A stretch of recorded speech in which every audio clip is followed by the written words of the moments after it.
Hello again there, Pisces. I'm Dodici from astrology.com.au with your monthly horoscope. Just a brief snapshot of just some of the key dates here and the general thread of what's going on.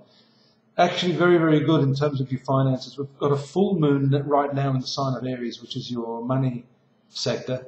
And the ruler of that sector, Mars, shortly to move into your career zone. So I see a lot of upliftment here, a lot more refocusing of your energies on work and money.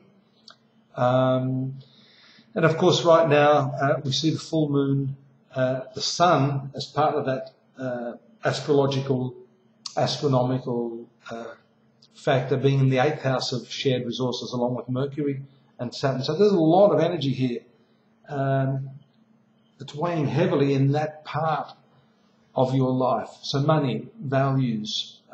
Mars in the 10th house, which is this career aspect I'm talking about, brings with it some real dynamic push or a refocus to achieve a lot in the minimum span of time.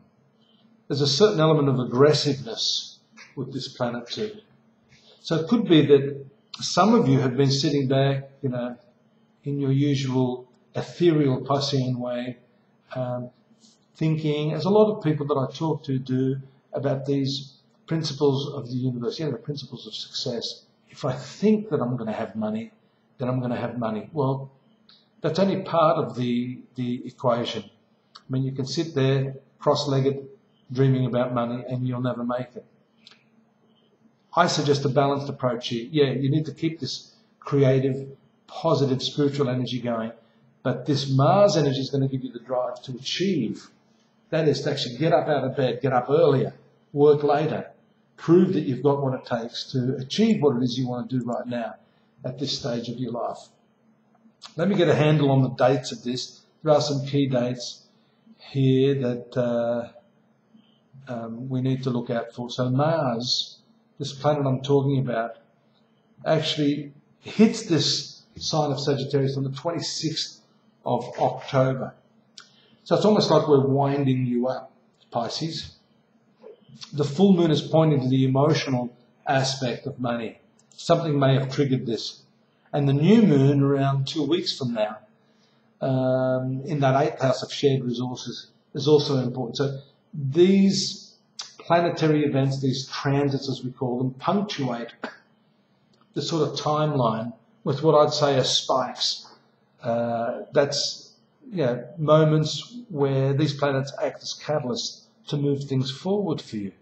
What I do like, although it's not a great planet for most star signs, is the movement of Venus into your 7th house of partnerships this month as well. It's a debilitated sector. Virgo is not a good sign for it. However, it's your 8th ruler, which means when the 8th ruler is in a negative position, it's very good. Negative times a negative is positive. So here we see some positive spin for your partner's financial status, a bit more cohesiveness in the family. Often if you come together with a partner, you've got your family and their family.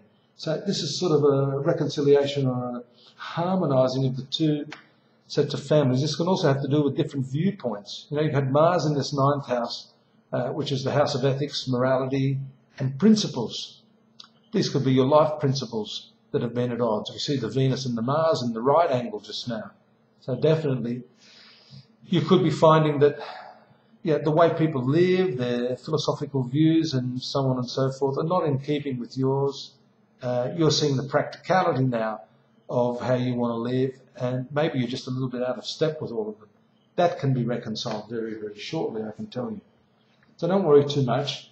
You have a fantastic opportunity here. You've also got that continuing aspect of Jupiter on your career sector, also illuminating your zone of family life.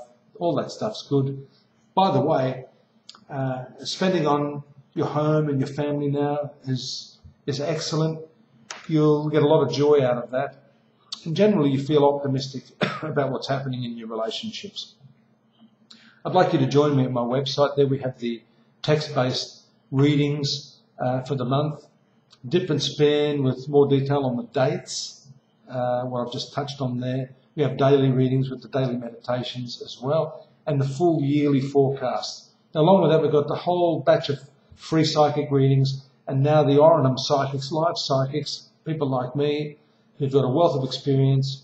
You can even have like a bit of a prelude chat, a bit of a talk, just get a feel for them. I mean, you know, if you're going to pay money for this, you want to know that you're going to be talking to someone that can really sense who you are. They're coming from the heart. They're not just all head, and they actually do have some knowledge that they can bring forth to help you in your current life problems or crises. I hope you're not having life problems. But, you know, this is what astrology is about. You don't like going to the doctor, but you like to know your doctor can intuit what the problem is and help you with that problem. That's our job as well. Till next month, I hope you join me again. See you at my website, astrology.com.au. I'm Dadici. Have a good one. Bye-bye.